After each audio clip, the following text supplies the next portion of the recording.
नमस्कार दोस्तों, मैं नीरज पांडे स्वागत करता हूँ आपके अपने YouTube चैनल धर्म सनातन पर। दोस्तों, धर्म में कितनी पावर होती है या भगवान में कितने शक्तियाँ होती हैं, अगर किसी पैमाने पर नापा जाए तो क्या निकल कर आएगा। आज मेरी इस कहानी में आप लोग को यही सीख मिलेगी। दोस्तों, कहानी की शुरुआत करने से पहले मैं आप लोग को एक बात करने की कोशिश करूँगा। दोस्तों, हमारे YouTube चैनल जो है धर्म सनातन के रिलेटेड वीडियो हम बनाते हैं, तो आप लोग से निवेदन है कि आप लोग हमारे वीडियो को लाइक कीजिए, सब्सक्राइब कीजिए। अगर किसी को भूतों के बारे में कहानियाँ या धर्म के बारे में कहानियाँ सुनने का अगर शौक़ है तो कृपया उसे जो है शेयर भी किया करें। तो दोस्तों, आते हैं अब कहानी के ऊपर। कहानी की शुरुआत होती है एक मुंबई से। मुंबई में एक लड़का होता है जिसकी पढ़ाई लिखाई हर एक चीज़ मुंबई में होती है और उसका नाम होता है राहुल पांडे। दोस्तों, राहुल पांडे एक मिडिल क्लास फैमिली का लड़का, उसके पिताजी एक ट्रक ड्राइवर, और पिताजी की जुबान से उसने सुन रखा था कि भूत प्रेत की जो कहानियाँ कुछ उसने सुन रखी थी, उससे बचा कैसे जाए, तो ये सब चीज़ें उसने सुन रखी थी। तो यही सब चीज़ों से मालूम था। एक बार वो अपने गांव उत्तर प्रदेश के भदोही ज़िले जाता है और भदोही ज़िले में जहाँ उसका घर था, उसके दादाजी उसके गांव में रहते थे, तो वो अपने दादाजी के पास जाता है। और कुछ दिन बीतने के बाद में एक दिन उसके दादाजी कहते हैं कि एक गांव में ही शादी का प्रोग्राम है, तो तुम्हें लड़के की शादी, तो उस लड़के की शादी में तुमको जाना है। ये बारात गई थी जौनपुर के आसपास कहीं पे, अब इतनी डिटेल में आपको नहीं बता सकता। तो जब उसके दादाजी कहते हैं तो वो जो है राहुल कहता है ठीक है दादाजी, कोई बात नहीं, मैं चले जाऊंगा। और राहुल जो अपनी बाइक, बुलेट बाइक उसके पास में थी, और बुलेट बाइक लेके वो चल देता है अपने दोस्त की, मतलब वो उस बारात में। अब दोस्ती क्या है, गाँव के ही थे, तो दोस्त कहता है कि ना अच्छा होगा, दोस्त की बारात में चल देता है और कहता है कि दादाजी रात को मैं रिटर्न आ जाऊँगा। तो दादाजी तो मना करते कि मत आना, लेकिन राहुल का जो मन था वो कहता है कि नहीं, रात को ही घर पे आना अच्छा है, क्योंकि दादाजी अकेले थे और उस समय उसके दादाजी हल्की फुल्की बीमारी में थी, तो उसके लिए वो जो है रात को जल्दी आना चाहता था। होता क्या है, जब वो शादी में जाता है और रात को खाना पीना खाने के बाद में जब वो देखता है कि ऑर्केस्ट्रा जो चलता है, तो वो ऑर्केस्ट्रा जो है देखने के लिए वो जो है रात को थोड़ी देर के लिए रुकने की कोशिश करता है कि रुक जाते हैं, ऑर्केस्ट्रा थोड़ा देख के फिर चलते हैं। और ऑर्केस्ट्रा देखते देखते रात को ये करीब 1 बज जाते हैं और 1 बजे रात को जो है राहुल अपनी गाड़ी को स्टार्ट करता है और फिर बारात में धीरे से बारात से निकल जाता है। अभी कुछ ही दूर चला था दोस्तों, तो उसकी अचानक उसकी जो बुलेट बाइक थी वो बंद पड़ जाती है। अब ये परेशान, अच्छा जहाँ पे भदोही में इसका घर था उससे ये जो बुलेट बाइक खराब हुई थी, करीब 3 से 4 किलोमीटर का डिस्टेंस अभी बचा हुआ था और वहीं पे इसकी जो है बुलेट खराब हो जाती है। अब ये क्या करे इतनी रात को, तो बुलेट को धक्का मारकर ये लेकर आता है धीरे धीरे। एक बीच में गांव है जिसे एक बस्ती थी, और उस बस्ती में जो है एक बूढ़ा इंसान घर के बाहर सोया हुआ था, गर्मी की रात थी। तो कहता है कि जब वो वहां से गुजर रहा था तो बूढ़ा जो इंसान सोया हुआ था वो कहता है कि वो रुकाता है इसे, राहुल को, कि क्या हो बेटा, कैसे पैदल लेके जा रहे हो। तो कहता है कि दादा गाड़ी खराब हो गई है, अब इसको छोड़ के जा नहीं सकता। तो बुढ़े से जब बात होती है तो बुढ़ा कहता है कि एक काम करो, कहाँ के रहने वाले हो। तो ये बताता है इस बाजार का हो या गांव का जो नाम बताता है, वो बुढ़ा जो है समझ जाता है। वो कहता है किसके यहाँ के हो। जैसे वो राहुल अपने दादाजी का नाम बताता है तो बुढ़ा बोलता है कि अच्छा दादा के घर के हो, कोई बात नहीं बेटा, अगर यहाँ से 3 किलोमीटर ही है और 3 किलोमीटर अगर आप गाड़ी को धक्का मारकर अगर आप लेके जाते हो तो आपकी गाड़ी जो है, आपकी तबीयत खराब हो सकती है, क्योंकि थक जाओगे आप इतने दूर का धक्का मारते हुए। तो एक काम करो, गाड़ी यहीं पे खड़ी कर दो और अपने दादाजी को मेरा नाम बता देना, रामपाल। कहते हैं कि उनको कह देना रामपाल निषाद के घर मेरी गाड़ी खड़ी है, और बता दो, इतना जब नाम बता दोगे तो वो दादा तुम्हारे समझ जाएंगे, और कल सुबह आके जब तुमको टाइम मिले गाड़ी ले लेना।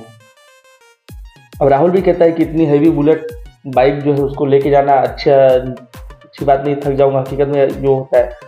तो कहता है कि ठीक है, गाड़ी वहीं पर लगा देता है और जो है पैदल, जो कि दादा मना करते हैं कि कहते नहीं रुक जाओ, रात तुम हमारे यहाँ पे रुक जाओ, रामपाल कहते हैं। तो लेकिन राहुल मानता नहीं, राहुल कहता है नहीं, दादा की तबीयत खराब है और इस तरीके का प्रॉब्लम है, मुझे जाना होगा। अब क्या होता है दोस्तों, राहुल जो है वहाँ से पैदल निकल देता है और एक नदी के किनारे जब पहुंचता है तो मतलब नदी से कुछ दूर पहले ही अचानक गर्मी की रात ठंड हवाएं चलने लगती हैं और तो राहुल अब इतनी रात को अकेले नदी के किनारे और इस तरीके से जो उसके साथ हुआ, देखिए मैं बता रहा हूँ आपको, मुझे भी डर हल्का हल्का लगने लगा। तो राहुल करे क्या, तो फिर राहुल जो है अपने पूरे होशो हवास को संभालता है और फिर कुछ कदम आगे बढ़ाता है तो देखता है कि एक तरफ जो है एक छोटा सा सफ़ेद जो है कब्र होती ना, इस तरीके से कब्र बनी हुई थी और उसे ऐसा लगा कि कब्र के पीछे कोई तो है। तो ये क्या करता है, एक पत्थर उठाता है और कब्र के पीछे जो है मार देता है। जैसे वो कब्र की इधर मारता है वैसे ही देखता है वहाँ से जो है धुआं उठना शुरू हो जाता है। कब्र के अंदर से धुआं, जिस तरीके धुआं उठता है इस तरीके से राहुल को लगता है कि कब्र में से धुआं उठ रहा हो। अब राहुल की हालत और ज़्यादा खराब हो जाती है।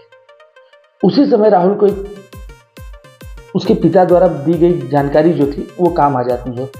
राहुल तुरंत नीचे झुकता है, ज़मीन पर अपना सर रखता है और हाथ जोड़कर वहाँ पे माफ़ी मांगता है कि कहता है कि जो जिसे अगर मैंने कुछ गलतियाँ की हैं तो मुझे माफ़ करना, लेकिन भगवान मुझे बचाओ। ऐसा कह के वो हनुमान जी की स्मृति करता है, हनुमान जी की चालीसा का जो है पाठ करता है, अपने मन में करना स्टार्ट करता है। अब इतना कहकर वो खड़ा होता है और थोड़ा सा कदम आगे बढ़ाया होता है कि उसे फिर एक पायल की आवाज़ सुनाई देती है और जब पायल की आवाज़ आती है तो उसकी हालत और ज़्यादा ख़राब हो जाती है।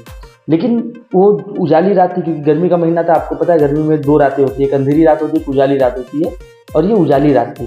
जब ये देखता है कि जिस तरीके से जहाँ से पायल की आवाज़ आ रही है, जब उस तरफ उसकी नज़र बढ़ती है, देखता है एक लंबा चौड़ा बुढ़ा सा इंसान पगड़ी पहने हुए, जैसे राजस्थान के लोग पगड़ी पहनते वैसा, बड़ी दाढ़ी, सफ़ेद कलर की दाढ़ी और हाथ में एक छड़ी लिए हुए और पैर में खड़ाऊ, यानी जो लकड़ी के जो चप्पल होते हैं ना, पहले के लोग जो साधु संत लोग आज भी पहनते हैं, इस तरीके का पहना हुआ और हाथ में एक बड़ा सा लाठी और लाठी के ऊपर जो है घुंघरू लगे हुए। और ये आदमी की जो हाइट थी वो कम से कम 7 फुट के आसपास हो रही होगी और राहुल करीब 5 फुट के आसपास राहुल। तो जब उस आदमी को देखता है तो भी ये हल्का सा डरता है, लेकिन ये बोलता है कौन है।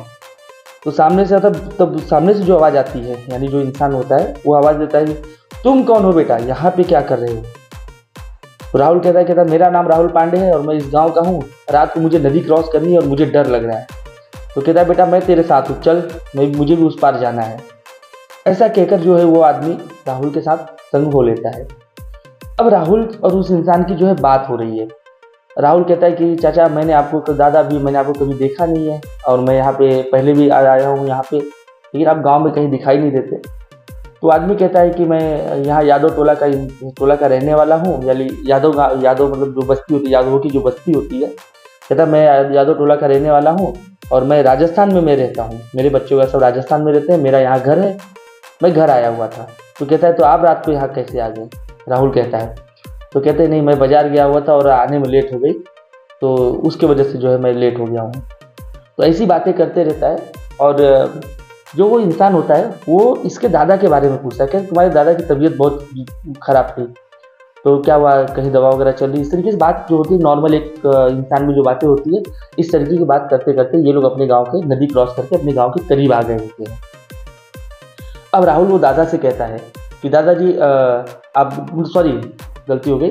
वो इंसान जो है वो राहुल से कहता है कि बेटा अब तुम आगे चले जाओगे क्योंकि मुझे यहाँ से यादव टोला की तरफ जाना है। तो राहुल कहता है हाँ दादा अब तो गांव के एकदम करीब आ चुका हूँ, सामने गांव दिख रहा है, मैं अकेले जा सकता हूँ। तो कहता है ठीक है आप चले जाओ, अगर कुछ डर लगे तो जो है मुझे आवाज़ देना, मैं यहीं खड़ा हूँ, लेकिन एक बात याद ध्यान रखना, मुझे पीछे मुड़कर मत देखना और तुम जो है सीधे चले जाओ। तो राहुल को फिर भी ये बातें समझ में नहीं आती। राहुल को उस दादा ने बताया था वही राहुल करता है और राहुल जो है धीरे से अपने गांव में एंट्री कर लेता है और अपने घर जाके सो जाता है। सुबह जब होती है तो राहुल के जो दादा होते हैं, राहुल के जो सगे दादा है, अब इनकी कहानी आई। राहुल के दादा कहते हैं अरे राहुल रात को तुम कितने बजे आए। कहता है कि दादा रात को मैं 1 बजे निकला था, 2 बजे तक 2:30 बजे तक मैं घर आ गया था।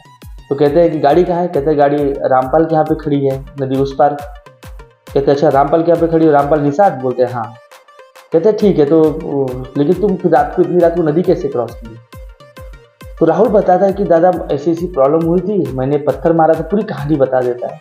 लेकिन जब मुझे डर लगा तो मैंने ऐसे करके मैंने हनुमान चालीसा पढ़ी और मैंने ज़मीन के पैर छुए, और इसके बाद जब पीछे से एक दादा थे यादव टोला के, वो आ रहे थे, वो मेरे साथ लाए। वो पूरी कहानी बताता है दादा अपनी, राहुल अपने दादा को।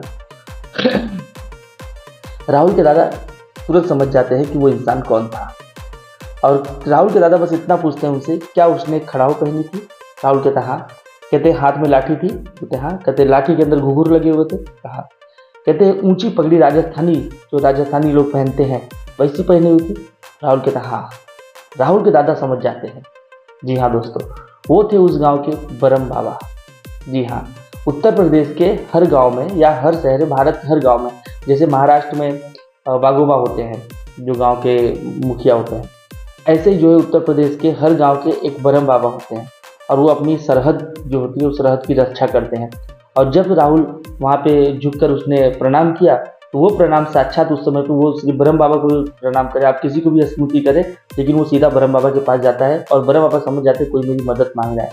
और ब्रह्म बाबा जो होते हैं वो अक्सर अपने भक्त की या अपने सरहद में रहने वालों की रक्षा किया करते हैं।